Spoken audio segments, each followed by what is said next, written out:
இந்த தாமரை பூத்தியில் இன்று காத்திருக்கு உள்ளம் நொந்து கண்கள் என்னும் பூந்தேன் தும்பி பாடிச் செல்லாதோ அந்த காமனம்பு என்னை சுட்டு பாவை நெஞ்சின் நாணம் சுட்டு மேகலையின் நூலறுக்கும் சேலை பொன்பூவே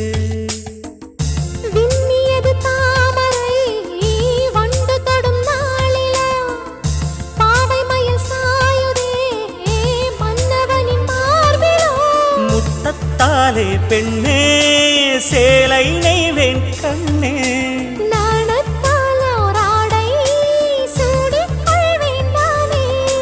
பாயாகும் அடி சொல்லாதே பஞ்சண புதையல் ரகசியமே சாய்ந்தாடும்